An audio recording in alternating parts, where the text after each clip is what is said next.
যখন আমার আপনার নবীকে নিয়ে কটূক্তি করে, কিছু মুরতাদ, কিছু কাফের, তারা যখন আমার আপনার নবীকে নিয়ে কটূক্তি করা আরম্ভ করে দেয়, আমার আপনার কোরআনকে যখন তারা জ্বালানোর চেষ্টা করে, দেখবেন যারা নিজেদেরকে আশিকে রাসূল বলে দাবি করে, যারা নিজেদেরকে আহলে কোরআন বলে দাবি করে, যারা নিজেদেরকে আহলুল হাদিস বলে দাবি করে, যারা নিজেদেরকে হিজবুত তাওহীদ বলে দাবি করে, খোদার কসম করে বলি, চ্যালেঞ্জের সাথে বলতে পারবো, ততদিন পর্যন্ত বাংলাদেশের মধ্যে একটা মাত্র দল এরকম কওমি মাদ্রাসার শিক্ষার্থী ছাড়া আর কেউ মাঠে ময়দানে আন্দোলনে চাপিয়ে পড়ে না। কথা বলেন ঠিক কিনা?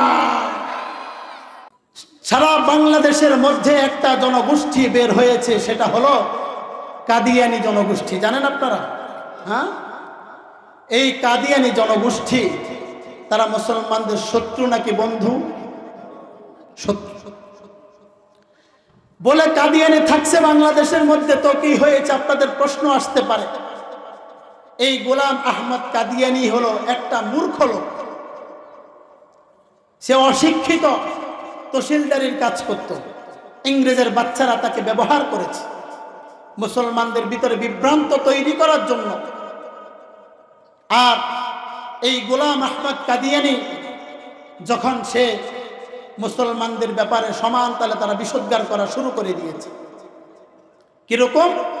বলো, হুজুর আমার দেশের মধ্যে হিন্দুরা বসবাস করতেছে, আমার দেশের মধ্যে খ্রিস্টান বসবাস করে, উপজাতি বসবাস করে, বৌদ্ধরা বসবাস করে, কাদিয়ানী বসবাস করলে অসুবিধা কোথায়? কিন্তু আমাদের প্রশ্নটা সেখানে না। আপনি একটা জুতা ফ্যাক্টরি খুলেছেন, আপনার জুতা ফ্যাক্টরির নাম বালা দেন, বাটা দেন, টেটা দেন, যাই দেন, কিন্তু বাটা কোম্পানি হলো একটা। কয়টা? কেউ যদি আরেকজন বাটা কোম্পানি খোলে তাহলে তার নামে মামলা হবে কিনা? হ্যাঁ, কেউ মেনে নিবে? মেনে নিবে না, সে 2 নাম্বার। তাহলে আমাদের দাবিটা কোথায়? দাবিটা হলো একটাই, যেখানে রাসূলুল্লাহ সাল্লাল্লাহু আলাইহি ওয়াসাল্লাম বলেছেন, আনা খাতামুন নাবিয়্যিন লা নাবিয়্যা বাদি, আমি হলাম শেষ নবী, আমার পরে আর কোনো নবী আসবে না। রাসূল আল্লাহ পাক বলেছেন, মা কানা মুহাম্মাদুন আবা আহাদিন মির রিজালিকুম ওয়ালাকিন রাসূলুল্লাহ খাতামান নাবিয়্যিন। রাসূল হলেন শেষ নবী। রাসূলুল্লাহ সাল্লাল্লাহু আলাইহি ওয়াসাল্লাম এটাও বলেছেন, আমার পরে কিয়ামত পর্যন্ত অনেকজন, প্রায় 30 জনের মতো নবীর দাবিদার হবে। তাদের মধ্যে অন্যতম হলো গোলাম আহমদ কাদিয়ানী। আমাদের কথা হলো, রাসূলের পরে কেউ যদি নবী দাবি করে, স্পষ্ট সে কাফের। সে কি? সে কি? কথা বলেন, সে কি? কাফের। আমাদের দেশের মধ্যে হিন্দুরা আছে, তাদের পরিচয় হলো হিন্দু, তারা কাফের। আমাদের দেশের মধ্যে খ্রিস্টান আছে, তাদের পরিচয় খ্রিস্টান, তারা কাফের। আমাদের দেশের মধ্যে বৌদ্ধ আছে, তারা কাফের।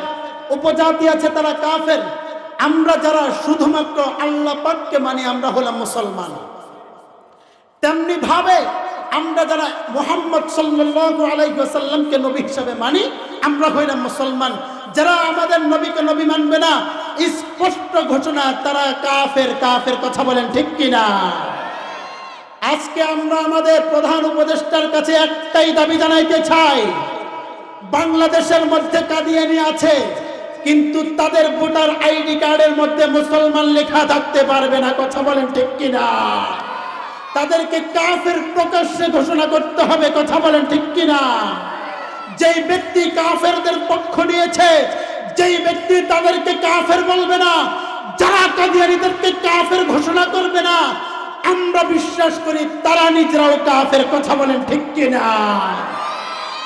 স্পষ্ট ভাষা। বেশ কিছুদিন আগে রাশেদ খান মেনন, সে নিজেও কিন্তু কাদিয়ানীদের পক্ষ নিয়েছে, পার্লামেন্টে মুসলমানদের বিরুদ্ধে কথা বলেছে, আখির জামানার নবীকে নিয়ে কটূক্তি করেছে।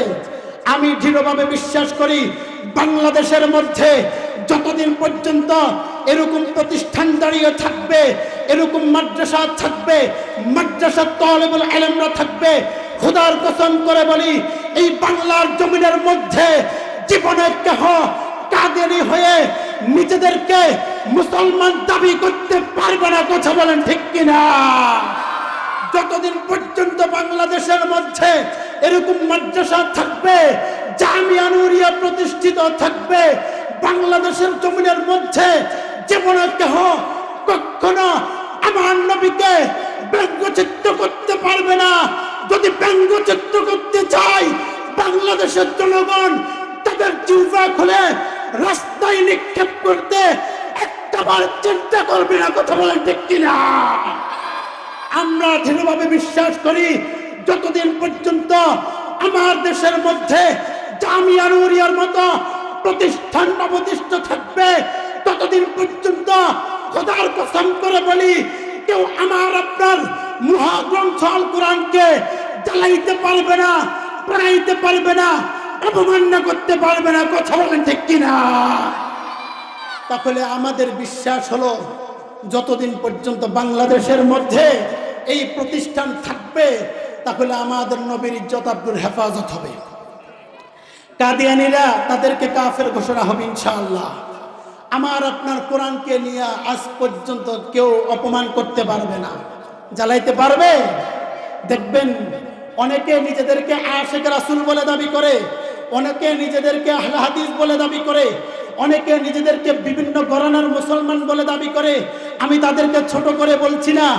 দেখবেন আপনারা নেটে সার্চ করে দেখেন, যখন আমার আপনার নবীকে নিয়ে কটূক্তি করে কিছু মুরতাদ, কিছু কাফের, তারা যখন আমার আপনার নবীকে নিয়ে কটূক্তি করা আরম্ভ করে দেয়, আমার আপনার কোরআনকে যখন তারা জ্বালানোর চেষ্টা করে, দেখবেন যারা নিজেদেরকে আশিক রাসূল বলে দাবি করে, যারা নিজেদেরকে আহলে কোরআন বলে দাবি করে, যারা নিজেদেরকে আহলুল হাদিস বলে দাবি করে, যারা নিজেদেরকে হিজবুত তাওহীদ বলে দাবি করে, খোদার কসম করে বলি, যাদের সাথে বলতে পারবো, ততদিন পর্যন্ত বাংলাদেশের মধ্যে একটা মাত্র দল এরকম কওমি মাদ্রাসার শিক্ষার্থী ছাড়া আর কেহ মাঠে ময়দানে আন্দোলনে চাপিয়ে পড়ে না। কথা বলেন ঠিক কিনা? বাংলাদেশের মধ্যে যেই কোনো ঘরানার বিতর্কিত দল আছে, ইসলাম বিরোধী দল আছে, তারা যখন মুসলমানদেরকে ব্যঙ্গচিত্র করে, তারা যখন মুসলমানদের উপরে বিভিন্নভাবে ট্যাগ লাগানোর চেষ্টা করে, মুসলমানদের নবীকে নিয়ে তারা গালিগালাজ করে, কিন্তু ওই সময় পর্যন্ত এই ছাত্ররা আর উলামায়ে কেরাম নামে অন্য কোনো ঘরানার লোক নামে না। কাজেই বোঝা গেল তোমরা নিজেদেরকে যেটা লোগো লাগাচ্ছ এটা নকল লোগো। কথা বলেন ঠিক কিনা? আজকে আমরা এখান থেকে একটাই প্রতিশ্রুতি, কাদিয়ানী যারা আছে তাদের আমরা পণ্যগুলা পরিহার করতে পারি। তাদের অন্যতম পণ্য হলো আরএফএল, আরেকটা হলো প্রাণ, আর অনেক আছে। যেরকম ভাবে আমরা ইসরায়েলি যারা আছে সেই ইসরায়েলের পণ্যগুলো আমরা কি করেছি? পরিহার করেছি।